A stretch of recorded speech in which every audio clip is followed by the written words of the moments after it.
ইসলামী আন্দোলন বাংলাদেশ বাগেরহাট জেলা শাখা কর্তৃক আয়োজিত আজকের সম্মেলনে সম্মানিত সভাপতি, জাতির শ্রেষ্ঠ সন্তান, শ্রদ্ধাভাজন ওলামায়ে কেরাম, সর্বস্তরের ইসলাম প্রিয় দেশপ্রেমিক ভাইয়েরা আমার, ইসলামী আন্দোলন বাংলাদেশ কি ও কেন আমরা অনেকেই জানি না। ইসলামী আন্দোলন বাংলাদেশ বিশ্বাস করে শুধু দেশ, দল এবং নেতা পরিবর্তনের মাধ্যমে দেশে শান্তি আসতে পারে না। এ দেশ বারবার পরিবর্তন হয়েছে। এদেশের একসময় শাসক ছিলাম আমরা। পাক ভারত উপমহাদেশ যখন ছিল 750 বছর পর্যন্ত পাক ভারত উপমহাদেশের শাসক ছিল মুসলমান। কিছু মুনাফিকের কারণে ব্রিটিশ 200 বছর এদের শোষণ করেছে। আবার ব্রিটিশদের বিরুদ্ধে প্রথম আন্দোলনের সূচনাও করেছিল মুসলমান। আপনারা অনেকেই জানেন না, 1803 ঈসাই সালে যখন দিল্লি দখল করে জাফরের থেকে, সেই সময়তেই শাহ ওলিউল্লাহ মুহাদ্দিস দেহলভী রহমতুল্লাহ আলাইহির বড় সন্তান শাহ আব্দুল আজিজ সাহেব রহমতুল্লাহ আলাইহি ঘোষণা দিয়েছিলেন, আজকের থেকে পাক ভারত উপমহাদেশ দারুল ইসলাম না দারুল হরব। ওই 1803 ঈসাই সালই ব্রিটিশ হটাও আন্দোলনের সূচনা হয়েছিল। এই দেওবন্দের সন্তানরা ব্রিটিশ হটাও আন্দোলনে কি পরিমাণ জীবন দিয়েছে অগণিত। 80,000 আলম জীবন দিয়েছিল। আপনারা জানেন 1857 ঈসাই সালে যে আজাদি আন্দোলন, সিপাহী বিপ্লবের সূচনা হয়েছিল, সেই সিপাহী বিপ্লবের আজাদি আন্দোলনের নেতা ছিলেন হাজী ইমদাদুল্লাহ মুহাজির মক্কি রহমতুল্লাহ আলাইহি। প্রধান বিচারপতি ছিলেন রশিদ আহমদ গঙ্গুই রহমতুল্লাহ আলাইহি। সেনাপতি ছিলেন কাসেম নানদুর রহমতুল্লাহ আলাইহি। চাকরি চর থেকে শুরু করে খায়বার পর্যন্ত এমন কোনো গাছ ছিল না যে গাছের মধ্যে একজন আলেমকে ফাঁসিতে ঝুলানো হয়নি। হাজারো জীবনের বিনিময় আমরা ব্রিটিশ থেকে দেশকে মুক্ত করেছিলাম। ভেবেছিলাম এবার আমরা শান্তি পাবো, মুক্তি পাবো, বৈষম্য দূর হবে। কিন্তু ভারতবর্ষের সংখ্যাগরিষ্ঠ মানুষগুলি মুসলমানদের সাথে বৈষম্য করছে, তাদের অধিকার রক্ষা করছে না, সাম্প্রদায়িকতার সৃষ্টি করেছে। মুসলমানরা চিন্তা করছে মুসলমানদের জন্য আলাদা ভূমির প্রয়োজন, যদি আলাদা ভূখণ্ড করতে পারি তাহলে মুসলমান শান্তি পাবে, মুক্তি পাবে, বৈষম্য দূর হবে। আবার মুসলমান 47 আন্দোলন করে পাকিস্তান নামে একটা দেশ গড়ছে। যেই পাকিস্তানের দুইটা অংশ, পশ্চিম পাকিস্তান, পূর্ব পাকিস্তান। পশ্চিম পাকিস্তান এবং পূর্ব পাকিস্তানের মধ্যে ব্যবধান 1700 কিলোমিটার। 1700 কিলোমিটার দূরত্বে দুইটা দেশ একই নামে ভারত থেকে আলাদা হওয়ার পিছনে কারণটা কি ছিল, এইটাই আমার মূল কথা। পশ্চিম পাকিস্তান পূর্ব পাকিস্তানের মধ্যে ব্যবধান কত কিলোমিটার? প্রায় 1700 কিলোমিটার দূরে। ভারত থেকে কেন আলাদা হয়েছিল? ভৌগোলিক কারণ না, ওদের ভৌগোলিক অবস্থা আমাদের ভৌগোলিক অবস্থা সম্পূর্ণ ভিন্ন। ঋতুর কোনো কারণ না, তাদের ঋতু আমাদের ঋতুর সাথে কোনো মেল নাই। ভাষার ভিত্তিতে আলাদা হয় নাই, কারণ তাদের ভাষা উর্দু, আমাদের ভাষা বাংলা। তাই দুইটা দেশ ভারত থেকে কি কারণে আলাদা হয়েছিল এটা মাথার মধ্যে রাখতে হবে। এটা ভুলে গিয়েছি। মূল সমস্যা এখানে, যেই জাতি তার নিজের পরিচয় জানে না, সেই জাতি সব জায়গায় হারবে, জিততে পারবে না। সব জায়গায় হোঁচট খাবে, কোনো জায়গায় বিজয় হতে পারবে না। কেন আলাদা হয়েছিলাম? ঋতুর কারণ নয়, ভাষার কারণ নয়, ভৌগোলিক কারণ নয়, শুধু একটাই কারণ, ওরাও সংখ্যাগরিষ্ঠ মুসলমান, আমরাও সংখ্যাগরিষ্ঠ মুসলমান। 47-এ ধর্মের ভিত্তিতেই দেশ ভাগ হয়েছিল, অন্য কোনো কারণে নয়। মনে রাখতে হবে, দেশ মুসলমানদের দেশ, অন্য কারোর দেশ নয়। দেশ মুসলমানদের অধিকার সবার। বাজার করেছে আমি, বাজার করার অধিকার সবার। প্রতিষ্ঠান করেছে আমি, প্রতিষ্ঠানে পড়ার অধিকার সবার। রাস্তা করেছে আমি, হাঁটার অধিকার সবার। দেশ মুসলমানদের বসবাস করার অধিকার সবার, কিন্তু স্বীকার করতে হবে দেশ মুসলমানদের, অন্য কারণ না। অধিকার সবার, সেটা ভিন্ন কথা। এই পুকুর কেটেছে আমি, গোসল করার অধিকার সবার। মনে রাখতে হবে দেশ মুসলমানদের। যদি মুসলমানদের দেশ এইটা ভুলে যান, সেখানে হাজারো সমস্যার সৃষ্টি হবে।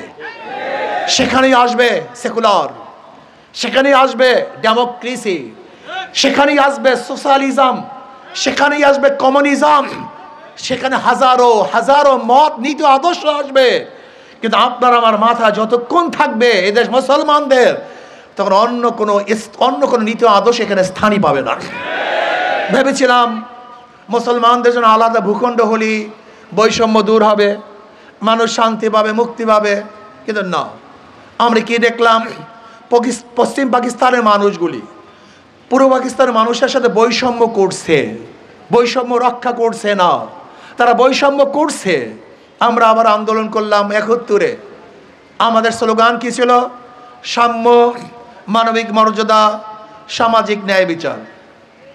আপনি কি জানেন ৭১-এর স্লোগান কি ছিল? ৮০% মানুষ জানে না, ৯২% মুসলমান মানুষ জানে না।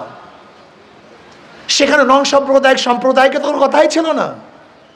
৭১-এর স্বাধীনতার পিছনে 3টে স্লোগান ছিল: সাম্য, মানবিক মর্যাদা, সামাজিক ন্যায় বিচার। আমরা সবাই সমান, এদেশের যারা নাগরিক সবার অধিকার সমান।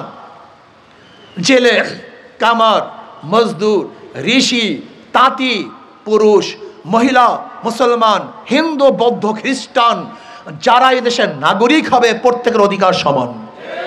চিকিৎসার অধিকার বলেন, চিকিৎসার অধিকার সমান, বাসস্থানের অধিকার, বস্ত্রের অধিকার, খাদ্যের অধিকার, সব কিছু সাম্যতা চাই।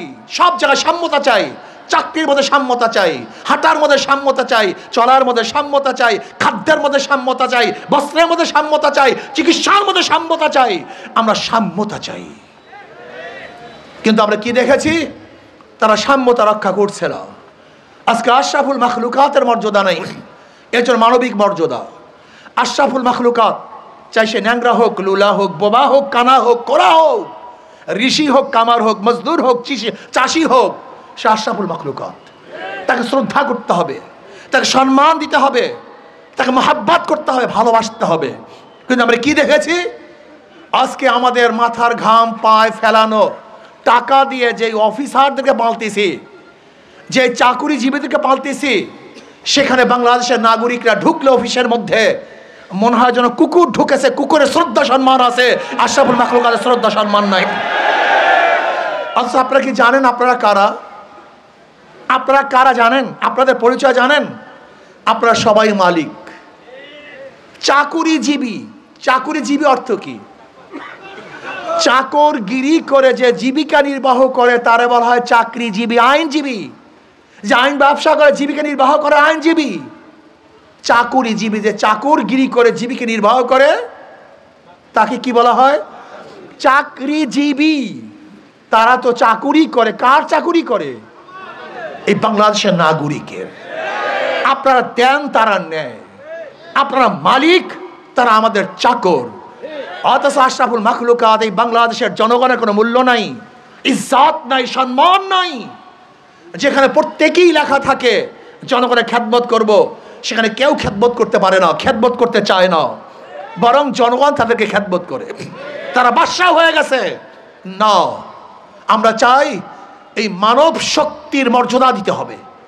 এরা সম্মানিত, ইজ্জতওয়ালা, যেই হোক না কেন, সে ঋষি হোক, কামার হোক, মজদুর হোক, চাষি হোক, চামার হোক, শ্রমিক হোক, আশরাফুল মাখলুকাতকে শ্রদ্ধা করতে চাই, সম্মান করতে চাই, ইজ্জত দিতে চাই। বিশ্বাস করেন, আমার মনে চায় বাংলাদেশের প্রত্যেক নাগরিক যখন সম্মানিত হবে, ইজ্জতওয়ালা হবে, তখনই আমাদের আন্দোলন সাকসেস হবে, আমাদের আন্দোলন কামিয়াব হবে। মানবিক মর্যাদা, সামাজিক ন্যায় বিচার। আমরা ন্যায় বিচার প্রতিষ্ঠা করতে চাই। আজকে ন্যায় বিচারের অবস্থাটা কি? যদি দল করেন, হাজারো খুন করবেন, মুক্ত আকাশে ঘুরবেন। আর দল করবেন না, হাজারো ভালো থাকলেও জেলের মধ্যে আবদ্ধ হবেন, আয়না ঘরে থাকবেন, ফাঁসির নিচে ঝুলবেন। এর নাম সামাজিক ন্যায় বিচার না। আমাদের সুপ্রিম কোর্টের সিনিয়র আইনজীবী আছেন আতিয়ার রহমান সাহেব, আপনারা ওনাকে চিনেন না অনেকেই। উনি ঢাকা ইউনিভার্সিটির আইন বিভাগে ফার্স্ট হয়েছিলেন। ঢাকা ইউনিভার্সিটির আইন বিভাগে ফার্স্ট হয়েছিলেন তিনি, অনেক বড় আইনজীবী। ওনাকেই প্রশ্ন করুন, যখন দল চলে যায় তখন যেই দলের লোক জেলে ছিল সব বের হয়ে যায়, যাদের বিরোধী লোক ছিল সবাই বের হয়ে যায়, আর যখন ক্ষমতার থেকে চলে যায় ওই সরকারি দলের সমস্ত লোক জেলের মধ্যে ঢুকে। এটার নাম আইন? এর নাম আইন? এটা তো আইন না। আমরা কি দেখেছি আজকে যারা বিচারক তারা আইন দেখে কলম ঘুরান না, বরং ক্ষমতা দেখে কলম ঘুরান। এর নাম বিচারক নয়। আমাকে বলেন তো, যারা কোর্টে অনুপস্থিত তাদেরকে আপনি জামিন দেন, তাদেরকে আপনি খালাস দেন, আপনি বলেন কোন আইনে আছে? সুপ্রিম কোর্টের একজন আইনজীবী সাহেব। আমার সাংবাদিক বন্ধুরা, যদি কারোর বিরুদ্ধে সাজা হয়ে যায় তাহলে সেই ব্যক্তি উপস্থিত হওয়ার আগে সাজা মওকুফ হয় কিভাবে? এই আইন আমাকে দেখান বাংলাদেশের ল। কিন্তু আমরা কি দেখছি? সরকার পরিবর্তন হওয়ার সাথে সাথে যারা অনুপস্থিত তাদেরও খালাস। আজীব এক দেশ। আমরা কি দেখেছি? সরকার পরিবর্তন হওয়ার সাথে সাথে সুপ্রিম কোর্টের চিফ জাস্টিস খালাস হয়ে গেছে, সেও নাই। আমরা কি দেখেছি? সরকার পরিবর্তন, আইজি তিনিও পরিবর্তন, সরকার পরিবর্তন, সিআইডি প্রধান পরিবর্তন, ডিজিএফ এর প্রধান তিনিও পরিবর্তন। আমরা কি দেখেছি? সরকার যাওয়ার সাথে সাথে বাইতুল মোকাররমে ইমাম সাহেবও নেই, তিনিও নেই।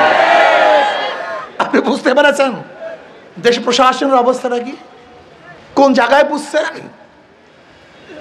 যারা ক্ষমতা আসবে চিন্তা করতেছে, মনে মনে কলা খাচ্ছে যে ক্ষমতায় যাব। আমি আপনাদেরকে বলতে চাই, ক্ষমতায় যাওয়ার আগে যেই কারবার করেছেন, ক্ষমতায় যাওয়ার পরে কি করবেন আল্লাহ পাকই ভালো জানে। এখনো ক্ষমতায় যেতে পারেন নাই, যাবেন ভাবছেন, এর মধ্যে সব দখল করে ফেলছেন।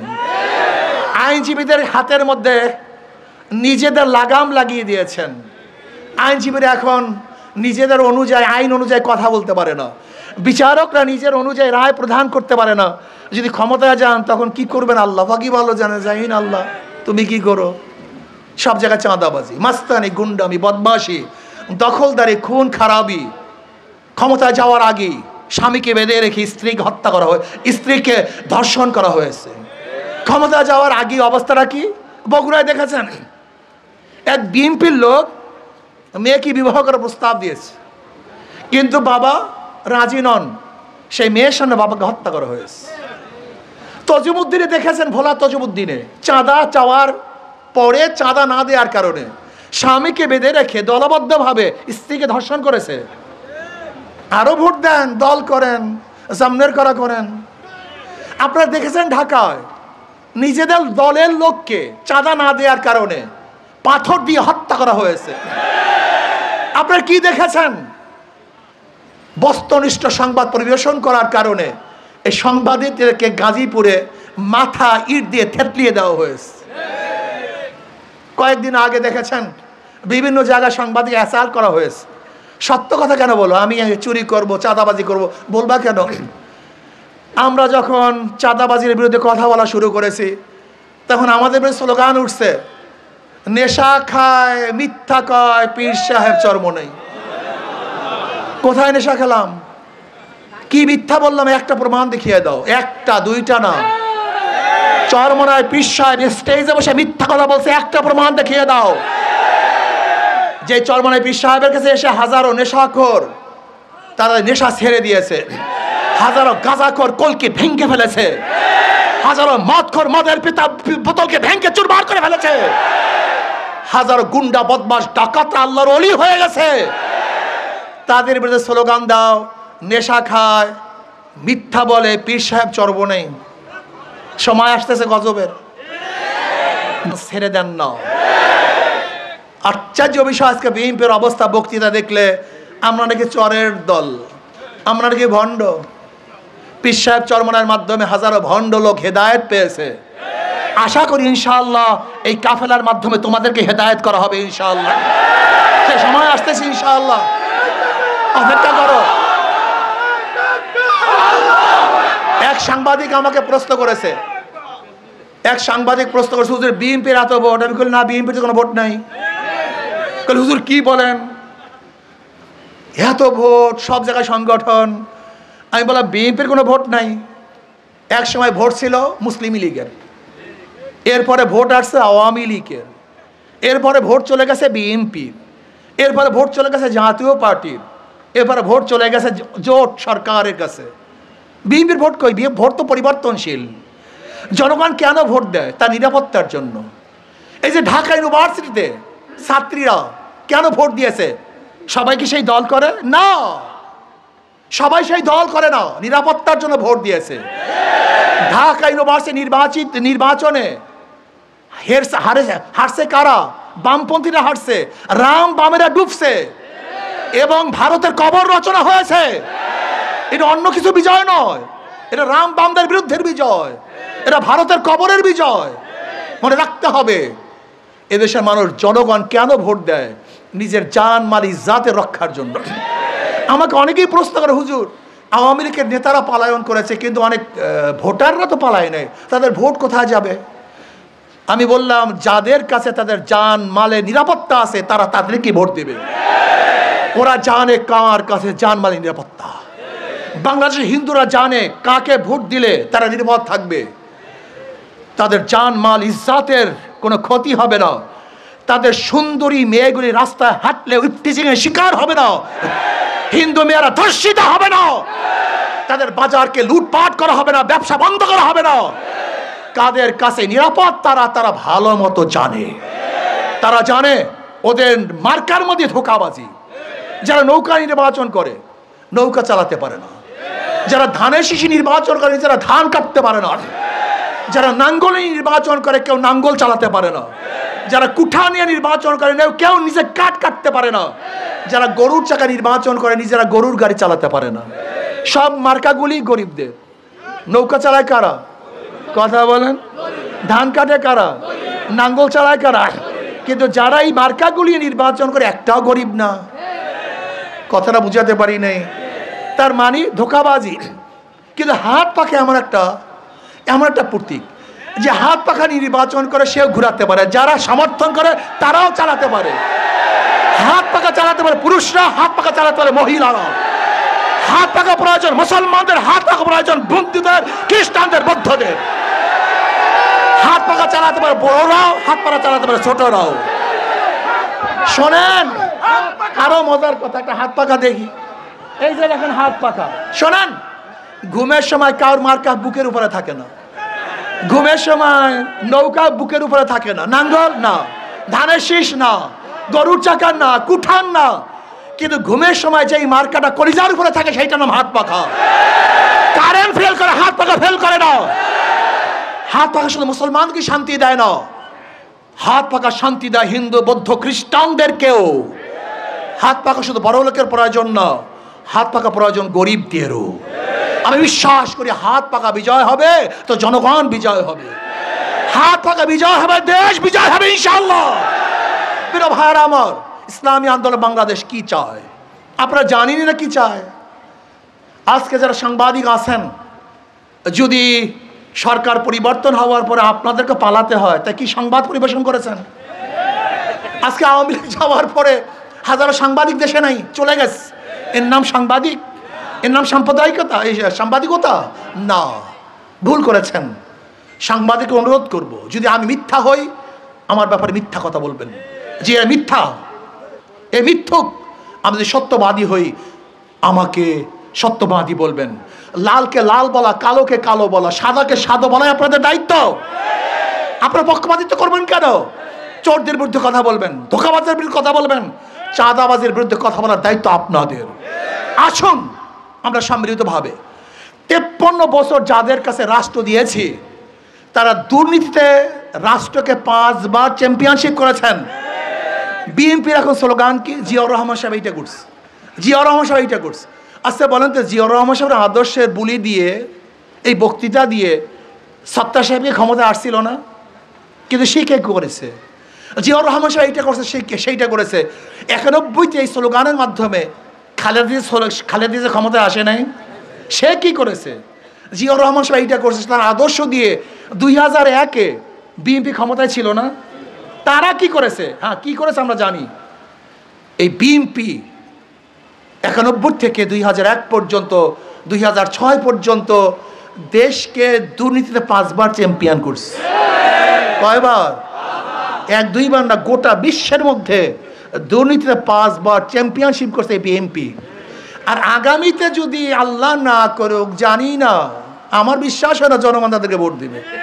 কোনো চাঁদাবাজ, গুন্ডা, বদমাশ, মাস্তান এবং ধর্ষককে জনগণ ভোট দিবে আমার বিশ্বাস হয় না।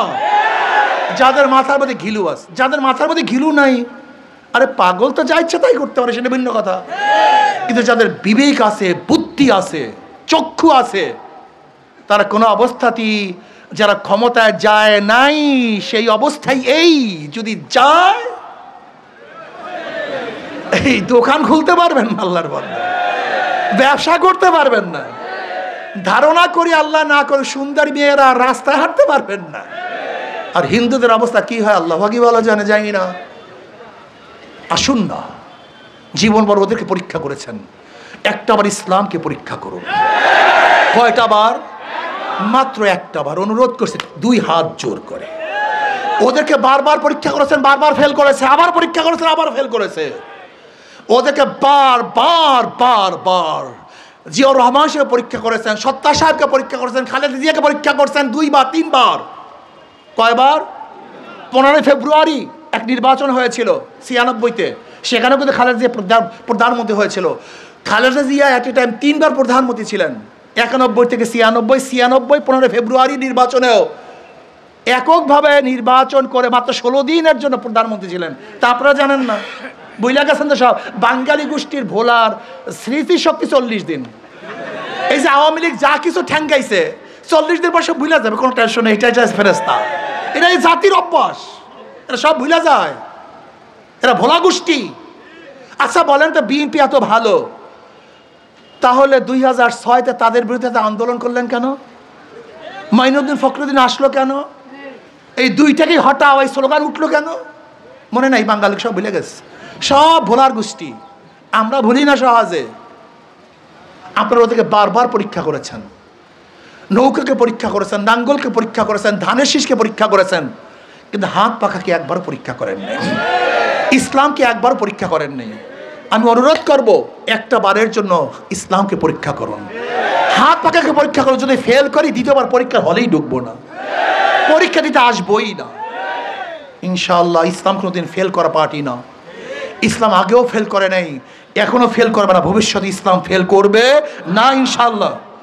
আগামীতে একটা বারের জন্য ইসলামকে ক্ষমতায় নেওয়ার জন্য সবাই চেষ্টা করবেন তো ইনশাআল্লাহ? আস্তে কয় করবেন তো ইনশাআল্লাহ? কারা কারা রাজা 2 হাত তুলে নারায়ে তাকবীর, নারায়ে তাকবীর। প্রিয় ভাইরা আমার শেষ কথা, আমার কাজ কি, আপনার কাজ কি? আপনারা যে কাজ, আমার একই কাজ। এখন থেকে দাওয়াত আমাদের বাগেরহাট। শোনেন, একটা কথা বলতে হয়, আমি নির্বাচন কমিশনকে বলবো, আপনি যেইভাবে ভাগ করেছেন, এই অঞ্চলের জনগণ এইভাবে ভাগ চায় না। আর আপনি ভাগ করেছেন জনগণের স্বার্থের জন্য। যেখানে জনগণের স্বার্থ বিপন্ন হবে, সেই ভাগ কোনো অবস্থাতেই ঠিক হবে না। কাজে জনগণ যেইভাবে ভাগ চায়, সিটের ভাগগুলি সেইভাবে ভাগ করতে হবে। বিগত 4 সিট যেইভাবে ছিল, সেই অনুযায়ী আমাদের প্রার্থী হলো 1 নম্বরে কই কাগজটা কই, নম্বর হলো আমাদের মুজিবুর রহমান শামীম সাহেব। আসেন, শেখ মুজিবুর রহমান শামীম সাহেব, সাবেক সফল উপজেলা চেয়ারম্যান, আল্লাহ এনাকে কবুল করে নেন। 2 আলহা Sheikh Atiar Rahman advocate, senior advocate. উনি অনেক জায়গার সভাপতি ছিলেন, অনেক উপর দায়িত্ব পালন করেছেন। চেহারা না যেন মনে হয় যেন ডাইরেক্ট ফেরেস্তার মতো, কথা ঠিক না? কি ভাবছেন এই সমস্ত লোকগুলি যদি সংসদে যায়, সেই সংসদটা একদিন ফেরেশতা তুল্য সংসদ হবে, জান্নাতের বাগিচা হবে ইনশাআল্লাহ। চোর মুক্ত সংসদ হবে, ডাকাত ধর্ষক মুক্ত সংসদ হবে এবং দেশের কল্যাণমূলক সংসদ হবে। আমাদের জানেন আমাদের বাগেরহাট 3 থেকে অধ্যক্ষ শেখ জিল্লুর রহমান বহুত বড় শিক্ষিত, ইনশাআল্লাহ উনি নির্বাচন করবেন।